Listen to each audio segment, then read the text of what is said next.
Hey, thanks so much for clicking on this video and welcome to the Haves and the Have-Nots review here on YouTube. If you're a fan of Tyler Perry, you've come to the right place. Be sure to click that subscribe button as well as the bell notification icon. That way you don't miss out on any new content on the channel. And also check me out on these social media platforms, and links in the description below will lead you to my Twitter, Instagram, Facebook group, and Facebook page. Once again, thanks for joining in and enjoy the video. Alright, Have and Have-Not fans, now it looks like in the next episode we might actually see the FBI coming down on Veronica Harrington finally, but it's hard to tell exactly what we can do with this news because based off the preview, it seems clear that the FBI will be bursting into the home of the same hitman that Veronica called up from the list that Derek gave her in order to have the car explosion at David's house, which ended up killing Erica. And then, you know, she even plotted with him to, I guess you could say, drug RK, but then make it so Jeffrey looks like he was the one to do it in order to get back into her plan of creating the new Melissa Laura in order to get a grandchild, get her son in line, air quotes. And it looks like with the FBI bursting into his home, and I'm going to assume it is him. I mean, for obvious reasons. Number one, as far as I know, he would be the only suspect in the bombing because remember, he was masquerading as a electrician at the you know, outside of David's house, pretty much scouting out the area. And on top of that, you know, I do believe he was the only person aside from RK, the lady from the charity drive, well, excuse me, the women's charity of the one that Veronica donated to in order to, I guess you could say, purchase a new future daughter-in-law. And the maid, I forgot her name escapes me at the moment, but aside from those three individuals, I do believe that the quote-unquote pool man was the only person to be around Veronica's house. And I mean, like she told him at the pool, is like, you know, the FBI probably, you know, was scouting out the house or whatever.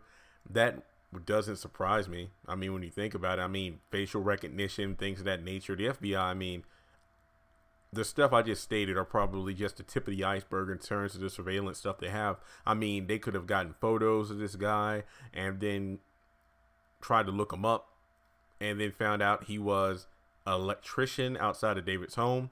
Isn't that a coincidence? Maybe there was satellite. I mean, I can go on and on and on, but I feel like with them bursting into his home and figuring out, you know, what was going on, the trail might lead to Veronica. Remember that episode, Bing Bang Boom, when she was looking through her wardrobe, getting mourning attire after assuming that David was dead, and she took out like the bug. Well, no, not the bug, but she took out something, I'm guessing like a memory chip or something from her cell phone, stomped on it, and then flushed it down the toilet. But hey, in any case, the road is going to lead back to Veronica's house. But the question is, will she actually go down for the crime? I mean, we don't know the exact order of operations in the next episode because we do know we're going to see Veronica.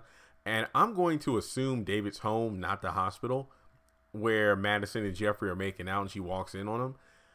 Or if the FBI is going to show up later in the episode. I don't know for sure yet, because I do believe this episode is going to have scenes picking up where you left off in the middle of the afternoon. And then we're going to get scenes later on that evening or night, such as, you know, Candace and Charles going out for dinner.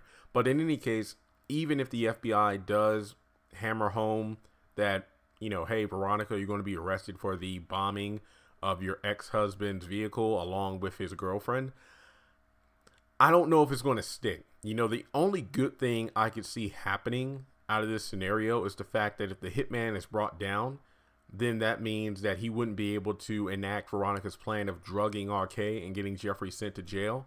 That's the only benefit I can see from Veronica going down for this, as well as the hitman. Because like David said before, no matter what happens, Veronica's reach extends outside of prison. So in a way, the FBI is treating Veronica in the capacity where she can't do anything without being watched, kind of like Charles's political team is watching everything Candace does. So the two bad bitches of the show are now under surveillance, and maybe they'll be busted for their crimes. Veronica facing the legal system, going to jail, possibly prison, And Candace, I guess you could say, her getting the lifestyle that comes far too easy and something she can't fully trust is almost worse than prison or death in her eyes, because she has no control over anything. And that's the same thing about Veronica and Candace. They are both women who love control and power more than anything else. I mean, they love playing the game as long as they're the ones with the controls. If anybody else has the controller and they're the ones being played, they ain't about that. So let me know your thoughts in the comment section below. Do you think that the FBI is going to burst into the hitman's home in the next episode, leading to the 2 officials at the FBI being in Veronica's home and arresting her? Subscribe if you haven't done so already, and I'll talk to you in the next video.